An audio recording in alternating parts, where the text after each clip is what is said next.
평화의 기도로 유명한 프란시스를 아실 겁니다. 이 프란시스는 우리와 가진 신앙이 색깔이 조금은 다르신 분입니다. 그러나 그 당시에 프란시스는 많은 사람들에게 인정과 존경을 받았습니다. 그래서 많은 분들이 프란시스의 제자가 되려고 찾아오곤 했습니다. 어느 날 2명의 젊은이들이 프란시스를 찾아왔습니다. 그리고 선생님의 제자가 되고 싶습니다 라고 말을 했습니다. 그러자 프란시스는 그 2명의 젊은이에게 이렇게 말을 했다고 합니다. 저기 뒤에 보이는 배추밭으로 가시오. 그리고 그 배추를 뽑으시오. 그리고 그 뽑은 배추를 뿌리가 하늘을 향하도록 다시 심으시오 라고 말했다고 합니다. 우리 서진이 같으면 어떻게 하겠습니까? 그대로 할까요? 안 할까요? 해야죠. 여러분, 프란시스가 그 젊은이들에게 그런 이야기를 한 이유가 뭘까요? 정말 보고 싶은 게 뭘 보고 싶은 걸까요? 얼마나 순종할 줄 아는가, 순종을 보고자 했던 겁니다. 왜냐하면 프란시스는 제자에게 있어서 가장 중요한 덕목이 순종이라고 여겼기 때문인 겁니다. 우리 그리스도인의 삶도 마찬가지입니다. 우리 모든 그리스도인에게 있어서 정말 중요한 덕목들, 중요한 신앙의 내용들 많이 있습니다. 그러나 그 중에 정말 중요한 덕목이 있다면 그것은 바로 순종일 것입니다. 오늘 본문 역시 우리들에게 순종이 얼마나 중요한가를 가르쳐주고 있습니다. 그러나 오늘 본문을 조금만 더 자세히 보면 순종이 중요하지만 그 순종보다 더 중요한 것이 있다라고 말해주고 있습니다. 그러므로 오늘 말씀을 통해서 순종이 얼마나 중요한지 확인하고 그 순종보다 더 중요한 게 뭔가를 배움으로 여러분의 마음속에 순종이 신앙의 원칙으로 결심하는 그런 시간이 되었으면 좋겠습니다. 오늘 본문을 보면은요, 2 종류의 사람이 나온다고 말을 해요. 2 종류의 사람. 첫째는 지혜로운 사람이 등장합니다. 24절과 25절이죠. 이 사람은 어떤 사람인가요? 보니까 지혜로운 사람은 어떤 사람이죠? 나의 이 말을 듣고 행하는 자. 그래서 어디에 집을 짓는 사람 같답니까? 반석 위에 집을 짓는 사람 같고, 25절을 보면 비가 내리고 창수가 나고 바람이 불어도 그 집은 무너지지 않는다. 바로 첫 번째 소개하는. 두 번째 소개하는 사람은 어떤 사람일까요? 두 번째 소개하는 사람은 어리석은 사람이라고 말합니다. 26절. 나의 이 말을 듣고 행하지 아니하는 자는 그 집을 모래 위에 지은 것 같고, 결국 비가 내리고 바람이 불고 창수가 나면 그 집이 무너지는 바로 그런 사람으로 묘사되는 어리석은 사람이 등장합니다. 그러면 결국 오늘 본문은 지혜로운 사람의 이야기와 어리석은 사람의 이야기라는 것을 알 수 있죠. 그렇다면 여러분, 이 지혜로운 사람과 어리석은 사람의 차이점은 과연 뭘까요? 뭐가 차이점이라고 우리에게 소개를 하죠? 먼저는 듣고 행하느냐, 아니면 듣고 행하지 않느냐, 이걸 가지고 1차적으로는, 표면적으로는 지혜로운 사람과 어리석은 사람을 구별하고 있다는 것을 보게 됩니다. 다르게 말한다면 순종하느냐, 순종하지 않느냐. 만약에 순종하는 사람이라면 그 사람은 지혜로운 사람이고, 순종하지 않는다면 그 사람은 어리석은 사람이다. 이렇게 말하고 있는 겁니다. 맞습니다. 우리들이 하나님과 하나님 말씀에 순종하는 일은 대단히 지혜로운 일입니다. 왜 지혜로운 일일까요? 그 이유는 우리가 순종하는 그것이 너무나도 중요하기 때문입니다. 이제 또 질문을 한번 해봐야죠. 한동안 질문을 못 받아보신 분들에게 질문을 먼저 하겠습니다. 이쪽 분들의 표정들이 사뭇 진지해지지요. 네, 김효선 집사님, 순종이 중요한 이유는 뭘까요?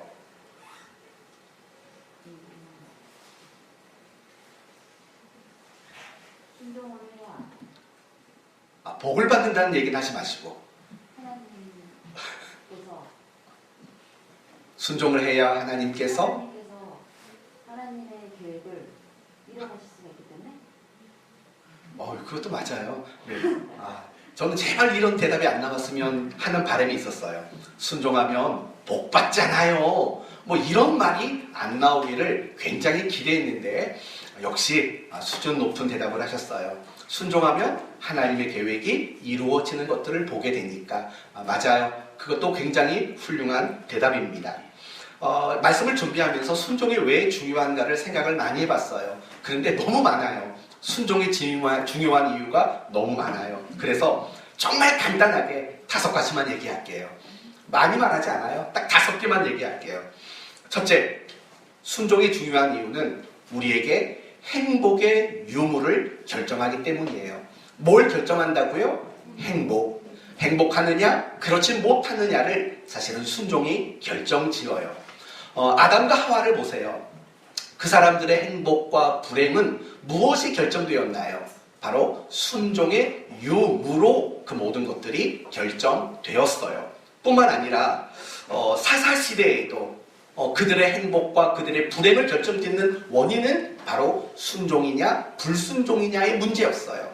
왕정시대에도 그리고 포로기, 포로후 시대에도 사실은 그들의 모든 행복들을 결정짓는 가장 중요한 근거가 사실은 행복의 유무였던 거예요.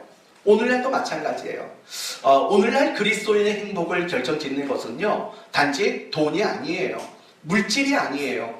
무엇이 우리의 행복을 결정짓냐면 순종하느냐, 순종하지 않느냐의 문제가 우리의 행복을 결정짓는 가장 중요한 원인이 되는 겁니다. 그래서 여러분 잘 아시는 시편 1편에 뭐라고 말하냐면 뭘로 시작하죠? 시편 1편은 복이 있는 사람은, 그게 원문대로 바꿔서 말하면 행복한 사람은 이라는 뜻이 더 훨씬 가까워요.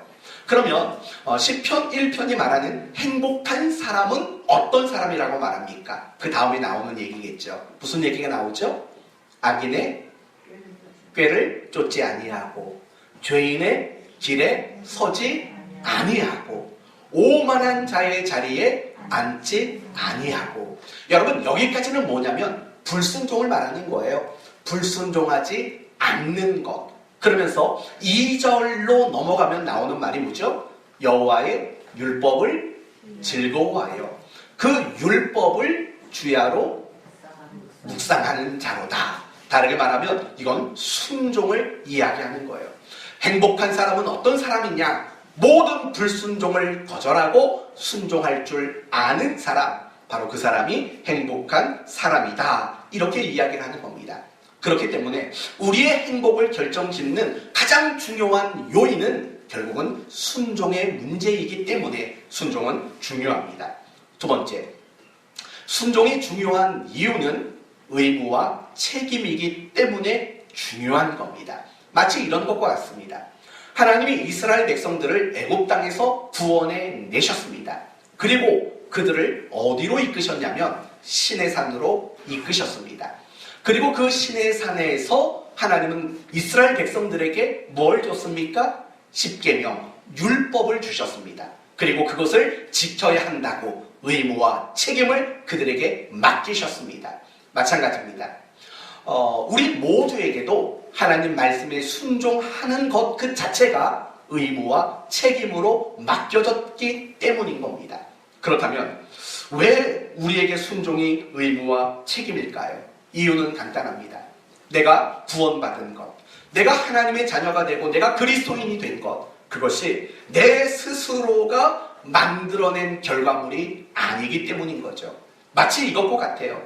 이스라엘 백성들이 애굽에서 구원받는 것 그 자체는 이스라엘 백성들 그들 스스로가 만들어낸 결과물이 아니잖아요. 그러면 이스라엘 백성들이 애굽에서 구원받은 것은 무엇에 의한 결과물이죠? 하나님의 무조건적이고 전적인 은혜와 사랑의 결과물이었다고요. 마찬가지인 거죠. 우리가 구원받은 것, 하나님의 자녀가 된 것, 그래서 내가 그리스도인이 된 것, 이 모든 것은 하나님의 전적인 은혜와 사랑의 결과물이기 때문이라는 거예요. 그렇기 때문에 그런 은혜와 사랑으로 구원받아 그리스도인이 되었다면 당연히 우리에게는 하나님 말씀에 대한 순종이 너무나도 당연하고 너무나도 기쁨으로 지켜져야 할 의무와 책임이 될 수밖에 없는 것입니다. 그렇기 때문에 순종은 중요한 거예요. 혹시 여러분 가운데요, 순종이라는 것을 나의 어떤 선택권이라고만 생각하는 분이 있다면 그렇지 않아요. 물론 우리에게 허락된 자유의지로 우리는 순종을 선택해 나가야 돼요. 그러나 중요한 것은 이미 우리가 순종하는 것 그 자체는 우리에게 의무와 책임으로 주어졌다는 사실도 잊지 말아야 돼요. 순종이 중요한 세 번째, 특권이기 때문에 그렇습니다.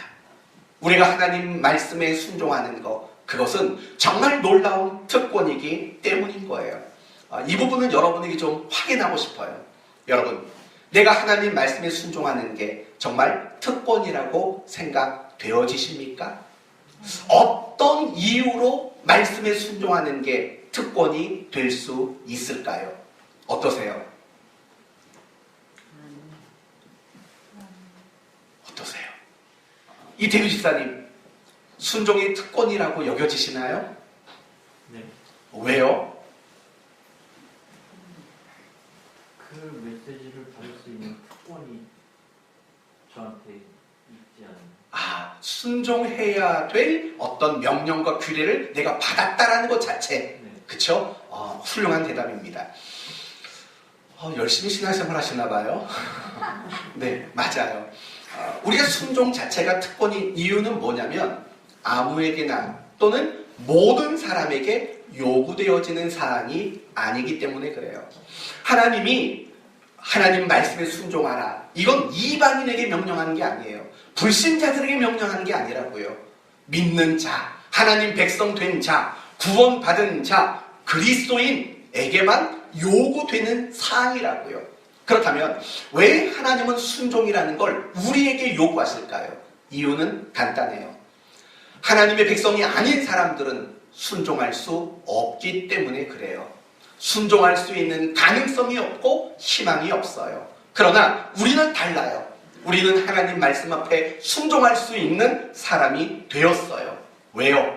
끊임없이 은혜를 공급받기 때문에, 끊임없이 성령의 도우심을 우리는 힘입기 때문에, 우리는 하나님 말씀에 순종할 수 있기 때문이에요. 이런 측면으로 본다면 순종이란 정말 놀라운 특권인 겁니다.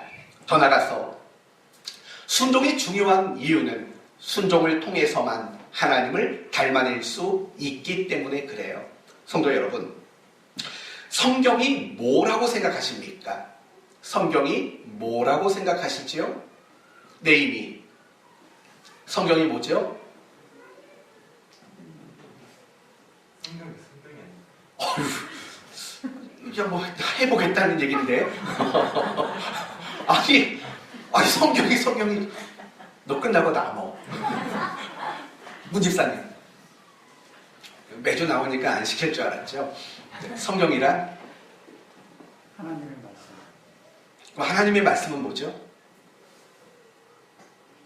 우리가 순종하라는 말씀. 네. 융통성이 좋으셔가지고 네, 성경이란 하나님의 말씀이죠. 그러나 더 중요한 것은 우리는 성경을 뭐라고 말하냐면 하나님의 특별 계시라고 말해요. 여러분, 계시라는 말 자체가 무슨 말일까요? 계시, 하나님이 자기를 나타내서 보여주신다라는 뜻인 거예요.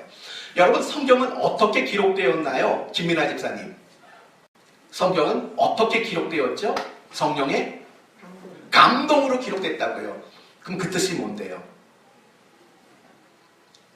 다 마찬가지인 거예요. 성령의 감동으로 기록되었다라는 말, 그리고 성경이 하나님의 특별 계시다라는 말은 사실은 다 똑같아요. 하나님이 자기 자신을 나타내시는 거예요. 성령의 감동이라는 것은요, 사실은 인간은 하나님이 어떤 분인가를 알 방법이 없어요. 그래서 인간의 지식과 인간의 학문으로는 하나님을 소개할 수가 없는 거예요.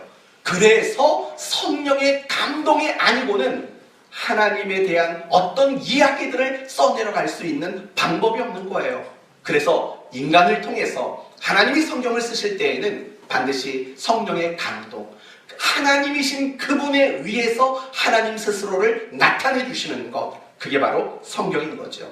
그렇다면 왜 성경을 통해서 하나님 그분 자신을 우리에게 나타내실까요? 알라고 나타내는 거죠. 그분을 배우라고 나타내는 거죠. 그리고 궁극적인 목적은 그분을 닮으라고 우리에게 성경을 주신 거죠. 그러나 우리가 성경을 읽는다고, 배운다고 그분을 닮게 되는 것은 아닙니다. 우리가 정말 성경을 알고 배우고 거기서 끝나면 하나님을 지식으로밖에 알지 못해요. 우리가 그 주어진 말씀 앞에 하나씩 하나씩 순종하며 나갈 때 비로소 우리는 하나님을 닮아갈 수 있게 되는 거예요. 성경이 우리에게 요구하는 것들을 보세요. 결국은 성경이 우리에게 요구하는 모든 것들은 하나님의 성품이에요. 그분의 인격이에요. 그분의 삶이라고요. 우리가 그런 것들을 순종하다 보면 결국은 하나님을 닮아낼 수밖에 없는 거예요. 이것이야말로 진짜 특권인 거죠. 피조물이 하나님을 닮아낸다. 얼마나 놀라운 특권입니까? 그래서 순종은 너무나도 중요해요. 그리고 다섯 번째로, 순종이 중요한 이유는 내가 가진 믿음과 신앙을 증명해 주기 때문이에요. 이게 참 증명이라는 단어를 제가 너무 좋아하는데 제가 맨날 딸내미한테 그것 때문에 당해먹고 삽니다. 말만 하면 아빠 증명해봐. 아빠 맨날 증명해보래요. 그 어디서 배웠나 생각했더니 이게 다 설교 시간에 들었던 꼭 그런 것만 기억을 하더라고요. 네. 그래서 맨날 너 공부해야지 훌륭한 사람 되지, 증명해봐. 막 도대체 그걸 어떻게 증명하라는지. 아무튼 맨날 증명하래요. 우리는 믿음을 가졌어요. 우리는 신앙을 가졌어요. 근데 그걸 증명해 내셔야 돼요. 그리고 그걸 증명해내는 방법은 다른 게 없어요. 뭐죠? 순종밖에 없는 거예요. 그래서 히브리서 11장을 믿음의 장이라고 말하는데 이런 패턴이에요. 믿음으로 누구는 뭘 했다라는 게 히브리서 11장에 나오는 반복되는 패턴들이에요. 결국 뭘 말하는 거예요? 믿음은 내 삶으로 순종함으로 증명이 되어질 수 있다라는 말이에요. 야고보서 2장에도 그런 말이 나오잖아요. 행함이 없는 믿음은 그 자체가 죽은 것이다. 죽은 믿음이다. 그렇게 말하잖아요. 순종이 아니고는 나의 신앙과 나의 믿음을 증명할 방법이 없는 거지요. 바로 이런 측면으로, 이런 다섯 가지 측면, 물론 그 이상 믿음이 중요한 이유들이 있어요. 그러나 이런 측면들로 인해서 순종은 너무나도 중요한 거예요. 이제 다음으로 넘어가 봅시다. 우리는 순종이 중요한 것까지 생각해 봤어요. 그렇다면 여러분은 과연 순종하고 있는지도 여러분은 점검해 봐야 되지 않을까요? 여러분은 어떠세요? 순종하고 계신가요? 표세금 성도님, 잘 듣고 거짓 없이 대답하셔야 됩니다. 남편에게 복종하시고 남편에게 존경하십니까?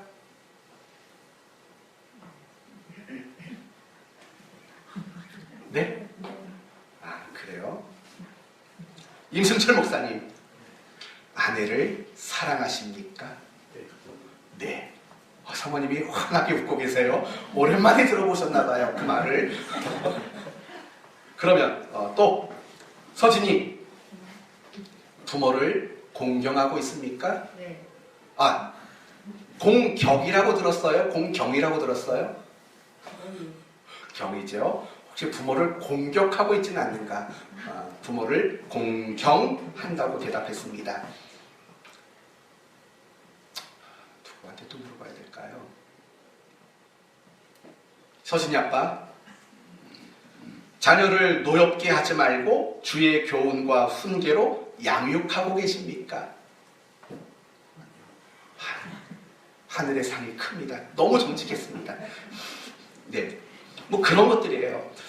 나는 정말 하나님 말씀 앞에 순종하고 있는가? 이 부분은요, 날마다 점검되어져야 돼요.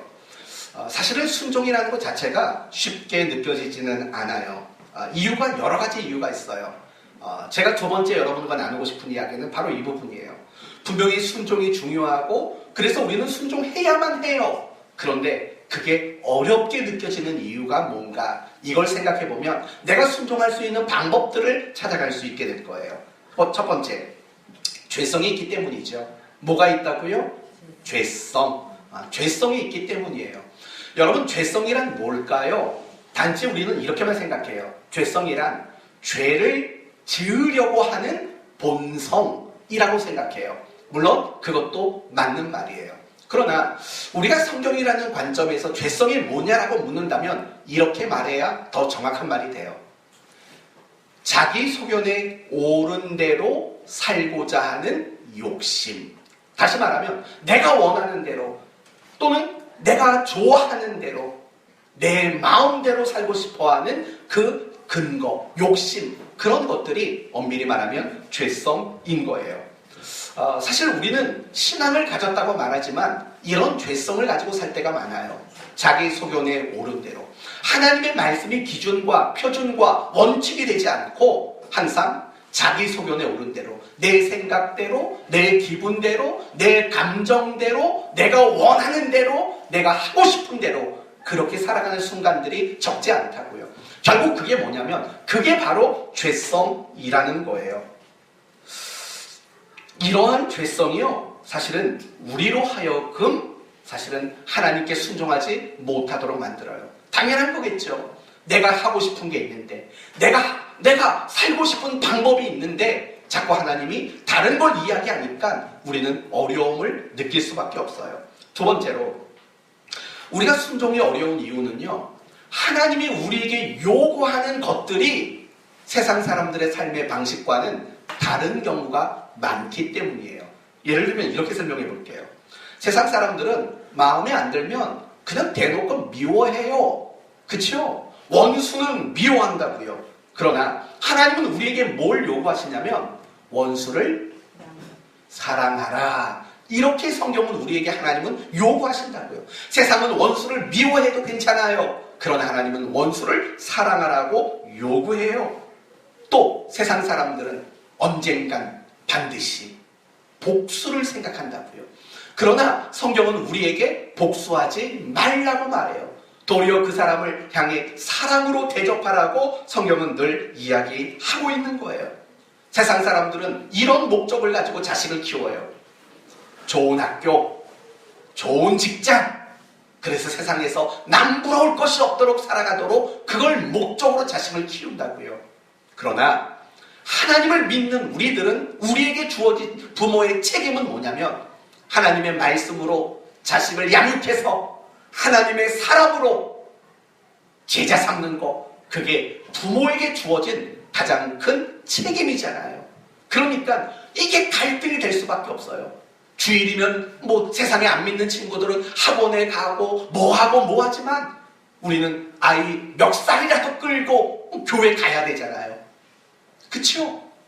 이런 것들이 세상의 삶의 방식과 하나님이 우리에게 요구하는 것들이 사실은 너무나도 다른 거예요. 그러니까 순종하는 게 어려워요. 자꾸 갈등이 생기는 거고 그래서 타협이 생길 수밖에 없는 거예요. 또 이유가 있어요. 내가 순종하겠다라고 결단하지 않기 때문이라는 거예요. 순종할 마음이 없는 거예요. 순종할 마음이 없어요. 예전에 여러분에게 예화를 들었던 건데 어느 교회 목사님이 계셨어요. 이 목사님이 오래 목회를 하시고 정년이 돼서 은퇴를 하기로 작정이 됐어요. 이제 새로운 담임 목사님이 오셔야 되죠. 어느 목사님을 청빙할까 찾다가 정말 설교를 굉장히 잘하시는 목사님을 청빙할 수 있게 되었어요. 그리고 그 청빙받은 목사님이 그 교회에 오셔서 첫 번째 설교를 하셨어요. 성도들이요, 정말 얼마나 은혜 받았는지 몰라요. 순종이라는 설교를 하셨대요. 그리고 성도들이 순종해야 될 설교들 몇 가지를 제시를 하시고 설교를 마쳤대요. 성도들이 너무 행복했대요. 다음 주에는 무슨 설교를 하실까? 정말 설레이고 기대하는 마음으로 막 안 나오던 성도들까지 나왔대요. 근데 목사님이 설교를 똑같은 본문을 가지고 똑같은 내용을 가지고 설교를 또 하셨다라는 거예요. 그러니까 성도들이 이런 생각을 했대요. 원래 성도들은 마음씨가 곱잖아요. 그렇죠? 성도들은 마음이 굉장히 곱다고요. 목사보다 마음이 고울 때가 많아요. 이건 진심이에요. 성도들이 이런 생각을 했대요. 목사님이 이렇게 부임에 오셔가지고 뭐 얼마나 분주하고 바빴겠느냐. 그래서 하는 수 없이 똑같은 설교를 한 번 더 하셨겠지라고 생각을 했대요. 아마 다음 주에는 새로운 설교가 준비됐을 거야. 세 번째 주일이 됐네요. 웬걸요? 목사님이 똑같은 본문에 똑같은 제목으로 똑같은 내용을 가지고 설교를 하셨어요. 성도들이요, 안색이 변했어요. 그리고 그걸 아직 표현은 하지 않았어요. 그러나 장로님이 계시잖아요. 장로님들이 성도들의 그런 모습들을 보면서 목사님을 찾아갔대요. 목사님, 아무리 바쁘셔도 3번 똑같은 설교하는 게 어디 있습니까? 좀 이제 바꿔서 새로운 설교를 좀 해주시죠. 알았습니다. 넷째 주가 됐어요. 근데 목사님이 또 똑같은 본문에 똑같은 제목에 똑같은 내용의 설교를 하셨어요. 그리고 마지막에 한 말씀 하셨어요. 이런 말을 했대요. 성도 여러분, 제가 교회 처음 부임해서 했던 설교 기억나십니까? 기억하시겠죠? 3번 반복한 설교. 순종하라고 했고 몇몇 가지 여러분이 꼭 순종해야 될 것들을 제시해 드렸습니다. 그런데 여러분 중에 단 한 분도 그 말씀을 듣고 순종하는 사람이 없었습니다. 그런데 제가 어떻게 새로운 설교를 할 수 있겠습니까? 라고 말했다고 합니다. 전 이 이야기를 듣고요, 너무 공감이 됐어요. 여러분 그거 아세요? 목사도요, 막 절망이 들 때가 있어요. 저도 엄청 절망을 해요. 왜 그런 줄 아세요? 어떨 땐 설교하는 것 자체가 싫을 때가 있어요. 왜냐하면 사실은 설교하면 뭐하나 라는 생각이 들 때가 너무 많아서 그래요. 여러분에게 정말 한 주간 내내 말씀을 묵상하고 연구하고 준비해서 그걸 전해도 사실은 그 말씀이 설교 시간 그 순간에만 잠깐 들려지는 말씀으로 끝나버리는 게 아닌가라는 생각이 사실은 들 때가 있어요. 그러면은요, 정말 설교하기가 싫을 때가 있어요. 내가 지금 그러면 고작이라는 말은 좀 너무 과할지 모르겠지만 이 예배 시간에 어떤 구색을 맞추기 위해서 나는 그러면 이 시간을 내가 그냥 준비하는 것뿐인가, 이런 생각이 들 때도 사실은 있다라는 거예요. 사랑하는 성도 여러분, 2021년도 우리 사랑하는 교회 표가 뭐지요? 신앙의 원칙을 가지고 지키자예요. 그게 첫째 주 한 설교라고요. 그러면서 제가 둘째 주 이후로 지금 계속해서 우리가 가지고 세워야 할 원칙이 뭔가를 말했어요. 첫째는 뭐의 원칙이에요? 주일 성수의 원칙이에요. 두 번째는 11조의 원칙이었어요. 세 번째는 뭐였죠? 훈련의 원칙이에요. 훈련의 원칙. 이 훈련의 핵심은 뭐라고 그랬죠?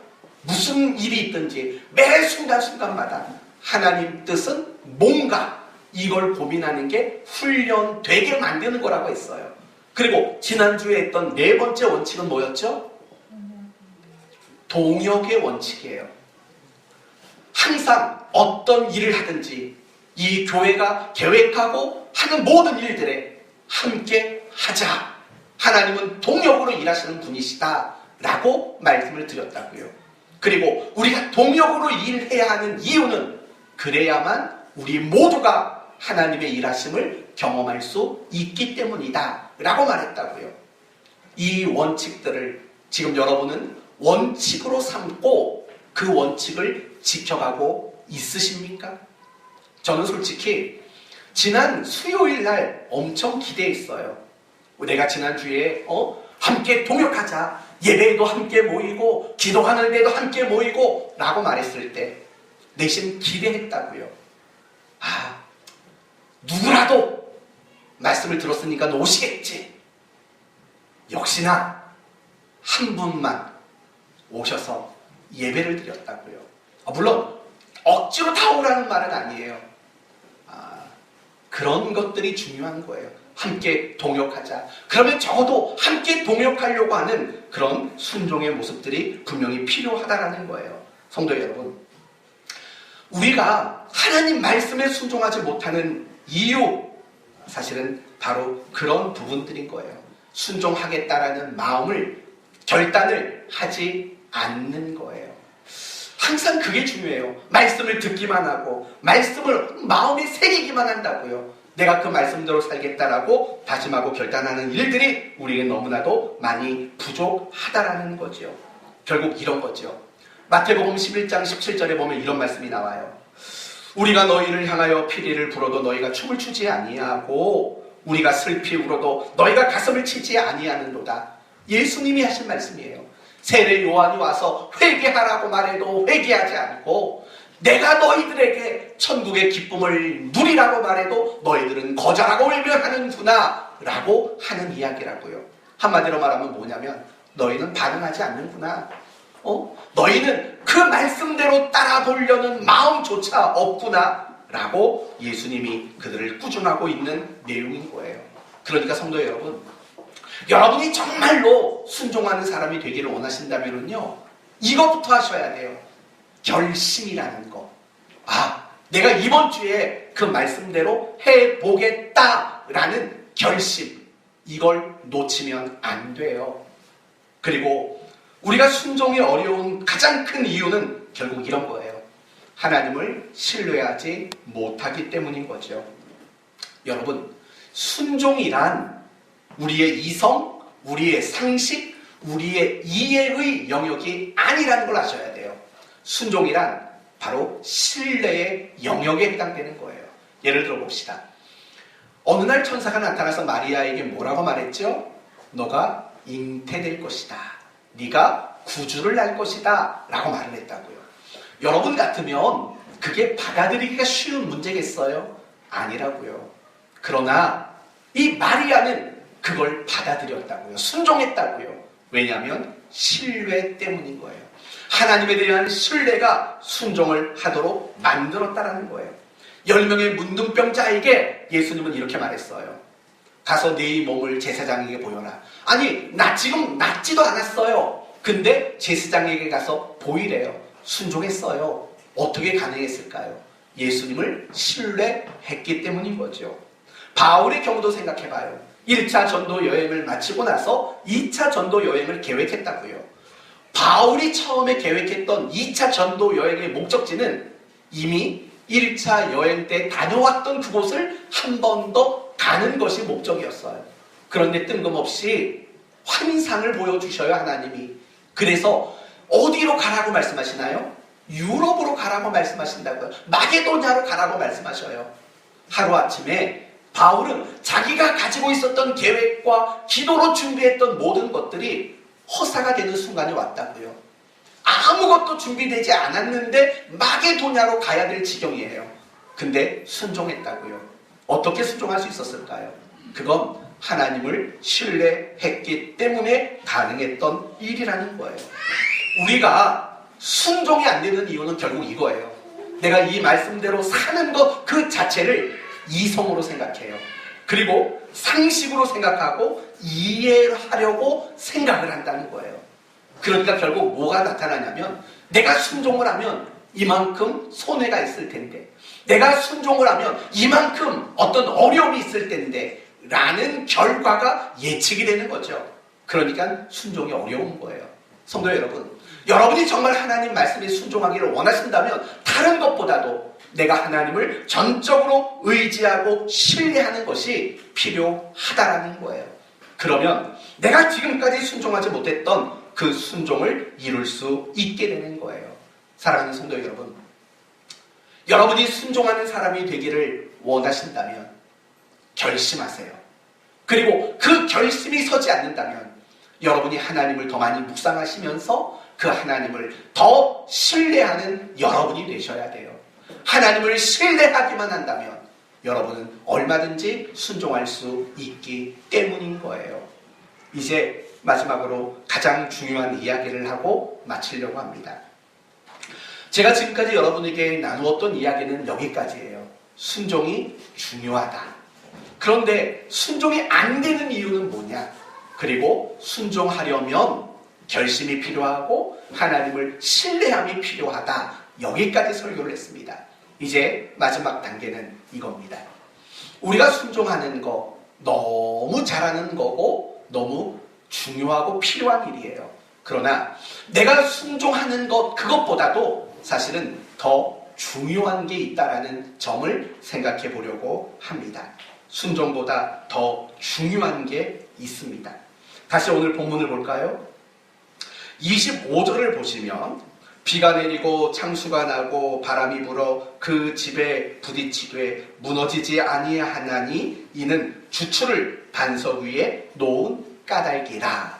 여러분, 지혜로운 사람이 세운 그 집은 무너지지 않았답니다. 그러나 27절을 보면 어리석은 사람이 지은 집은 무너졌다고 말해요. 그렇다면 이제 질문을 해볼게요. 우리 문순국 청년, 왜 지혜로운 사람의 집은 안 무너졌고 어리석은 사람의 집은 무너진 이유가 뭘까요? 도대체 무슨 차이가 그런 결과를 만들어냈을까요? 순종. 다시 한 번요. 엄마가 웃었어요. 네. 다시 한번 생각해봐요. 지혜로운 사람은 안 무너졌고 어리석은 사람이 지은 집은 무너졌어요. 뭐가 차이가 날까요? 행함이. 또 웃었어요, 엄마가.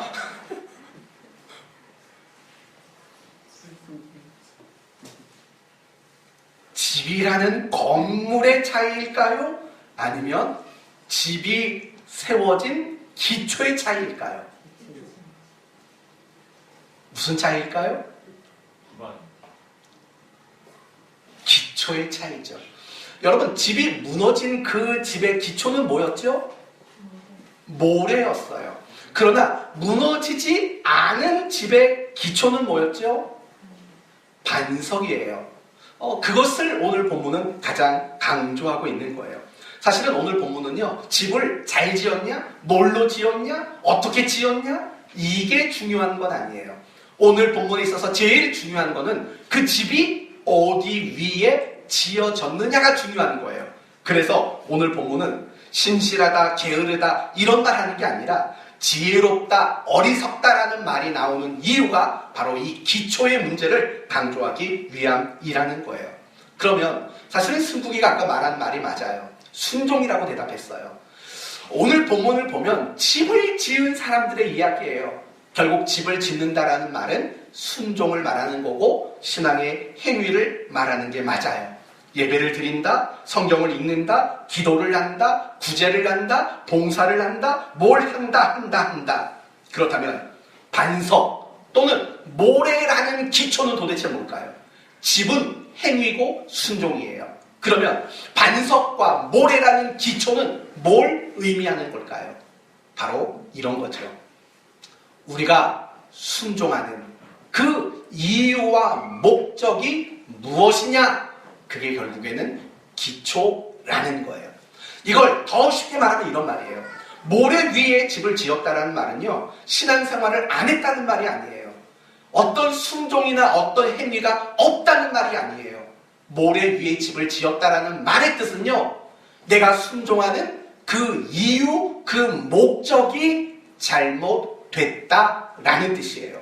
그리고 반석 위에 집을 지었다라는 것은요, 순종하고 어떤 신앙의 행위를 가지는 데 있어서 그 이유와 그 목적이 올바르다라는 뜻인 거예요. 결국 오늘 본문은 우리에게 그걸 말하는 거예요. 분명히 순종을 했어요. 그럼에도 불구하고 이유와 목적이 올바르고 합당하고 정당하지 않으면 그건 순종이 아니다라는 측면으로 24절은 그러므로 누구든지 나의 이 말을 듣고 행하는 자라고 말하는 거고, 25절 나의 이 말을 듣고 행하지 아니하는 자라고 말하는 이유, 뭔가를 이미 집은 지어져 있는데도 불구하고 행하지 않았다라고 말하는 것은 이유와 목적이 올바르지 않은 순종과 행위는 그 자체가 허사라는 것을 강조하고 있다는 것입니다. 사랑하는 성도 여러분, 됐습니다. 이제 오늘 설교의 가장 중요한 이야기가 드디어 나타난 거예요. 우리가 하나님 말씀대로 순종하는 거 중요해요. 그러나 우리가 순종하는 이유가 더 중요하다는 걸 잊지 말아야 돼요. 여러분은 절대로 모래 위에 집을 짓는 자가 돼서는 안 돼요. 모래 위에 집을 지으면 안 돼요. 그러면 모래 위에 집을 지은 이 사람의 이유와 목적은 뭘까요? 바로 이런 거죠. 산상수훈대로 말한다면 사람의 의가 목적인 거예요. 사람의 의. 더 쉽게 말하면 자기 자랑, 자기 위안, 자기 과시, 자기 만족. 이게 순종하는 행위를 갖는 이유인 사람은 바로 모래 위에 집을 지은 어리석은 사람이다 라는 말의 뜻이 되는 거예요. 마태복음 6장을 보시면 세 가지 신앙의 중요한 주제들이 소개가 돼요.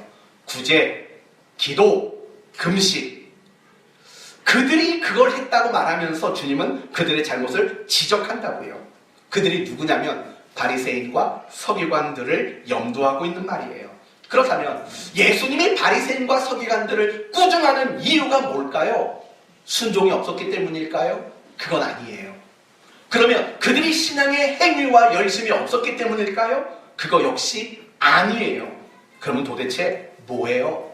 왜 예수님은 바리새인과 서기관들을 그렇게 야단치고 꾸중하는 이유가 뭐예요? 이거 화내는 거 아니에요? 뭐예요? 이럴 순 없잖아요. 뭐예요? 왜 야단을 쳤을까요? 이유는 그들이 순종하는 이유가 틀려먹었어요.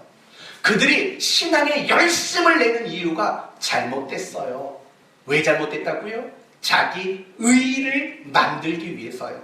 자기 자랑거리, 자기를 과시하는 것, 자기 위한, 자기 만족, 이런 이유와 이런 목적으로 그들이 순종했고, 그런 이유와 목적으로 그들이 신앙생활을 했기 때문에 그들을 잘못했다라고 말하고 있는 거예요. 그래서 이 6장에는 이런 표현들이 많이 나와요.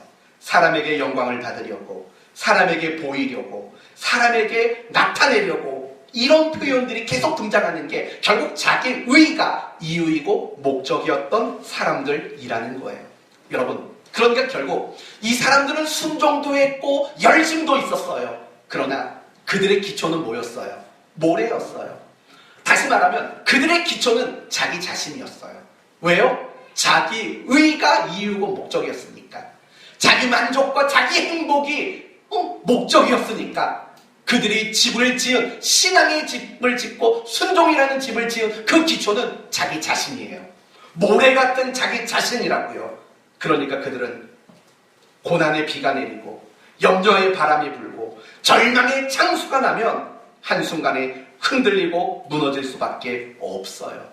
모래 같은 자기 자신이 기초였으니까. 그러나 반석 위에 집을 지은 사람은 안 무너져요. 왜냐하면 그들이 순종하는 이유, 그들이 신앙생활하는 목적, 그것이 하나님의 의였기 때문에 하나님을 위해서, 제가 즐겨 쓰는 표현, 하나님께 대한 감사와 보답, 이것이 순종의 이유고 순종의 목적이니까 그들은 고난이라는 비가 내리고 절망이라는 바람이 불고 두려움이라는 창수가 나도 그들은 무너지지 않아요. 왜요? 기초가 반석이니까. 그 반석 대신 하나님이 그 신앙의 순종의 기초니까 무너질 리가 없죠. 세상의 어떤 고난이 하나님을 무너뜨리겠어요? 세상의 어떤 염려와 절망이 하나님을 무너뜨리겠냐고요? 세상에 뭐가 어떤 게 하나님을 무너뜨릴 수 있겠냐고요? 무너뜨릴 수 없는 거죠. 하나님이 이유가 되는 순종, 하나님의 영광이 목적이 되는 신앙생활, 그 신앙생활은 안 무너져요. 흔들리지도 않아요. 견고한 신앙이 될 수밖에 없는 거죠. 고린도전서 10장 31절, 그런즉 너희가 먹든지 마시든지 무엇을 하든지 다 하나님 영광을 위해서 해라. 하나님이 이유가 돼야 된다. 하나님께 감사하고 보답하는 게 목적이 되어야 된다. 그렇게 바울은 이야기를 하고 있는 거예요. 견고한 반석이신 하나님이 내 신앙의 기초인 거예요. 이유인 거예요. 목적인 거예요. 그게 가장 중요한 거예요. 성도들 가운데 순종하는 사람들 많아요. 신앙에 열심을 내는 사람들 많아요. 그런데 그 많은 사람들 중에 자신이 이유가 목적이 되는 사람도 많아요. 그러면 안 돼요. 왜 순종하냐고요? 내가 왜 신앙생활을 열심히 해야 되냐고요? 그 이유는 하나님을 위해서예요. 내가 왜 저 사람을 용서하냐고요? 하나님을 위해서. 내가 왜 다 희생하고 내가 다 양보해야 되냐고요? 하나님께 감사와 보답을 하려고.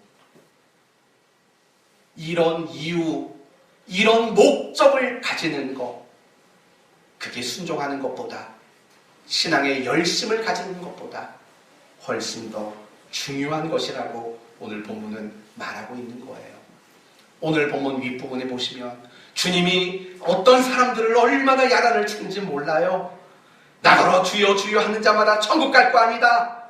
그날에 많은 사람이 나더러 주여 주여 우리가 주의 이름으로 선지자 노릇하며 뭐 그렇지 않았나이다. 그러니까 예수님이 23절에 그때에 내가 그들에게 밝히 말하되 내가 너희를 도무지 알지 못한다. 불법을 행하는 놈들아 내게서 떠나가라. 놈은 제가 넣습니다. 미안합니다. 아무튼 그런 거예요. 그렇게 야단을 쳐요. 그 이유는 그들의 어떤 행위가 없는 게 아니라고요.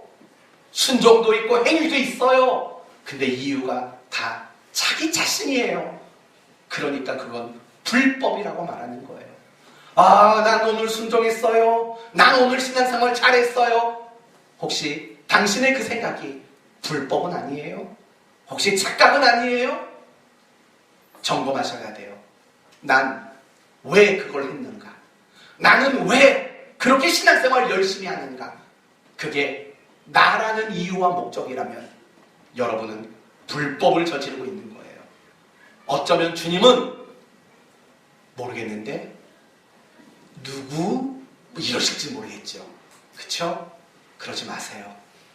내가 순종을 해도 그 이유는 하나님을 위해서예요. 내가 신앙의 행위를 가지고 신앙의 열심을 내는 것도 하나님께 감사하고 보답하기 위해서예요.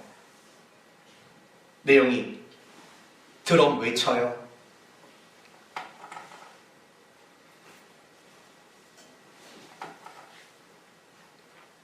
다음 주에 이 설교 또 할 거예요. 지금 방금 얘기했잖아요. 하나님을 위해서 감사와 보답 이거 말했잖아요. 또 누구한테 마지막으로 물어볼까요? 네임이 오늘 예배 왜 나왔어요? 좀 예쁘게 말해. 아까처럼 말하지 말고. 말씀이죠. 뭐 이렇게 하면 안 돼. 오늘 예배 왜 나왔어요?